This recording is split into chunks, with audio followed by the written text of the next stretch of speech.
বাংলাদেশ নৌবাহিনীর জন্য নতুন সাবমেরিন সংগ্রহের পরিকল্পনা। বাংলাদেশ নৌবাহিনীর জন্য নতুন সাবমেরিন কেনার উদ্যোগ নেওয়া হয়েছে বলে জানিয়েছেন নৌপরিবহন উপদেষ্টা। তিনি সম্প্রতি বাংলাদেশ নৌবাহিনীর 2025 ব্যাচের 463 জন নবীন নাবিকের শিক্ষা সমাপনী কুচকাওয়াজে প্রধান অতিথি হিসেবে উপস্থিত ছিলেন। নৌপরিবহন উপদেষ্টা brigadier general doctor M Shakhawat Hossain অনুষ্ঠানে বলেন, সেই দিন খুব দূরে নয় যখন আমরা দেশের 200 নটিক্যাল মাইলের বাইরে পর্যন্ত সমুদ্র সীমায় নিরাপত্তা দিতে সক্ষম হব। তিনি আরও জানান, আধুনিক নৌবাহিনী গঠনের লক্ষ্যে নতুন সাবমেরিন সহ বিভিন্ন উন্নয়নমূলক পদক্ষেপ নেওয়া হয়েছে। এছাড়া দেশের সমুদ্র বন্দরগুলোর নিরাপত্তায় নৌবাহিনীকে সম্পৃক্ত করার পরিকল্পনাও প্রক্রিয়াধীন। তিনি জানান, ইনশাল্লাহ সাবমেরিন চুক্তির প্রক্রিয়া শুরু হয়েছে এবং ভবিষ্যতে আরও কিছু সংযোজন প্রয়োজন। এগুলো বাস্তবায়ন হলে নৌবাহিনীর আকার ছোট হলেও এর কার্যকারিতা উল্লেখযোগ্যভাবে বাড়বে। উপদেষ্টা আশা প্রকাশ করেন, সরকারের সহযোগিতায় এসব পরিকল্পনা বাস্তবায়ন সম্ভব হবে।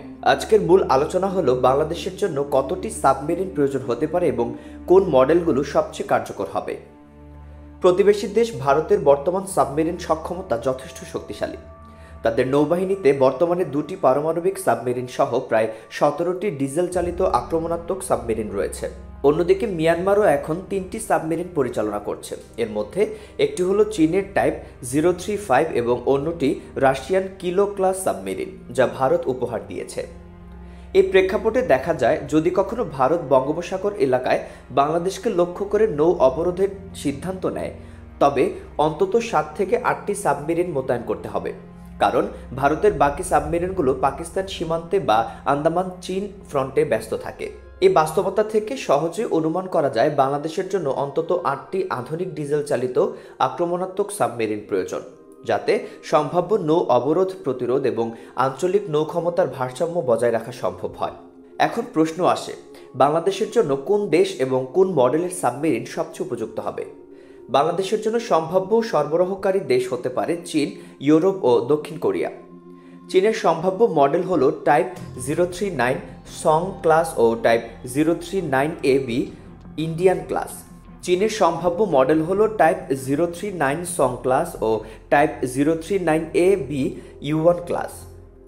এগুলো ডিজেল, ইলেকট্রিক চালিত এবং AIP এয়ার ইন্ডিপেন্ডেন্ট প্রোপালশন প্রযুক্তি সম্পন্ন। চীনের সঙ্গে বাংলাদেশের সামরিক সম্পর্ক তুলনামূলকভাবে গভীর হওয়ায় এই প্ল্যাটফর্মগুলো সহজলভ্য এবং তুলনামূলকভাবে কম ব্যয়বহুল। অন্যদিকে ইউরোপীয় সম্ভাব্য মডেলগুলোর মধ্যে রয়েছে জার্মানির টাইপ 214 ও টাইপ 218 সাবমেরিন। এগুলো উন্নত সেন্সর, সাইলেন্সিং টেকনোলজি এবং ফায়ার কন্ট্রোল ব্যবস্থায় সমৃদ্ধ হলেও দামের দিক থেকে অপেক্ষাকৃত ব্যয়বহুল। তবে দীর্ঘমেয়াদী সক্ষমতার জন্য এগুলোর কার্যকারিতা অনেক বেশি। দক্ষিণ কোরিয়ার সম্ভাব্য মডেল হলো জাংবো ক্লাস টাইপ 209। যদিও এর নকশা কিছুটা পুরনো, তবে এটি পরীক্ষিত এবং তুলনামূলকভাবে সাশ্রয়ী। বাস্তব দৃষ্টিকোণ থেকে দেখলে বাংলাদেশ সম্ভবত চীনের type 039AB U1 class submarine বেছে নিতে পারে, খরচ, প্রাপ্যতা এবং রাজনৈতিক সমর্থনের দিক বিবেচনা করে। বর্তমানে বাংলাদেশ নৌবাহিনীতে চীনের তৈরি 2টি সাবমেরিন রয়েছে এবং তারা সফলভাবে পরিচালিত হচ্ছে। তবে যদি দীর্ঘমেয়াদী ও প্রযুক্তিগতভাবে উন্নত সাবমেরিন বাহিনী গঠনই উদ্দেশ্য হয়, সেক্ষেত্রে টাইপ 214 অথবা টাইপ 218 মডেলগুলোর বাংলাদেশের জন্য সবচেয়ে উপযোগী হতে পারে।